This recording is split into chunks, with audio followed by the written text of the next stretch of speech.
मंडी परिषद में chief engineer की कुर्सी को लेकर सस्पेंस बरकरार। कौन बनेगा मंडी परिषद का नया चीफ इंजीनियर? मौजूदा समय चीफ इंजीनियर सत्य प्रकाश इसी महीने हो रहे हैं सेवानिवृत्त। क्या कोई नया चेहरा मारेगा चीफ इंजीनियर की रेस की बाजी? मंडी परिषद में चीफ इंजीनियर की तैनाती को लेकर असमंजस की स्थिति बनी हुई है। दौड़ में शामिल इंजीनियरों के प्रमोशन का लिफाफा अभी भी बंद पड़ा हुआ है। दरअसल मंडी परिषद में मौजूदा समय सत्य प्रकाश चीफ इंजीनियर के पद पर तैनात हैं। वह इसी महीने सेवानिवृत्त हो रहे हैं।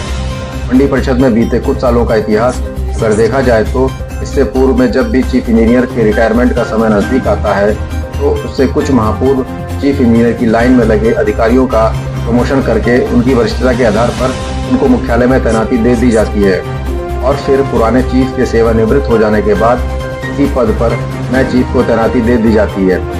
लेकिन इस बार ऐसा कुछ नहीं हुआ।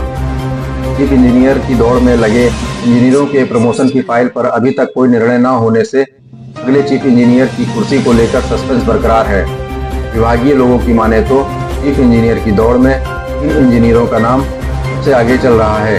इसमें सीनियरिटी के आधार पर कानपुर मंडल में तैनात गिरधारी लाल आगे हैं, तो वहीं मुरादाबाद और बरेली मंडल में महेंद्र कुमार और आजमगढ़ प्रयागराज मंडल का दायित्व संभाल रहे सुंदर प्रसाद का नाम चल रहा है। यह सभी अपने मंडलों में बतौर ज्वाइंट डायरेक्टर प्रभार दे रहे हैं। वहीं इनमें मुरादाबाद और बरेली मंडल में तैनात महेंद्र कुमार की तमाम शिकायतें भी मुख्यालय पे धूल खा रही हैं। खास बात यह है कि यह सभी लोग अभी निदेशन निर्माण के संवर्ग में अपनी सेवाएं दे रहे हैं। इन सभी की जेडीसी में डीपीसी होनी अभी बाकी है। मौजूदा समय यह डीपीसी पद पर तैनात और जेडीसी का दायित्व निभा रहे हैं। दरअसल डीपीसी न होने से विभाग में चीफ इंजीनियर की कुर्सी को लेकर अभी तक सस्पेंस बरकरार है। कई सवाल उठना लाजमी है कि क्या काम चलाओ व्यवस्था के तहत इन्हीं 3 अधिकारियों में से किसी को अगले चीफ इंजीनियर का प्रभार दिया जा सकता है और बाद में इनके प्रमोशन की कार्रवाई पूरी होती रहेगी, या फिर मंडी परिषद में चीफ इंजीनियर की कुर्सी पर कोई नया चेहरा आएगा।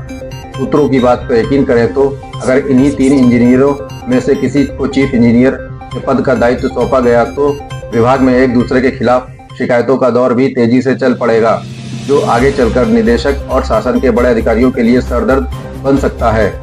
इसीलिए विभाग के अधिकारी खूब कदम रख रहे हैं कि फिलहाल मंडी परिषद के चीफ इंजीनियर की कुर्सी को लेकर साफ सुथरी और बेदाग अधिकारी की तलाश जारी है।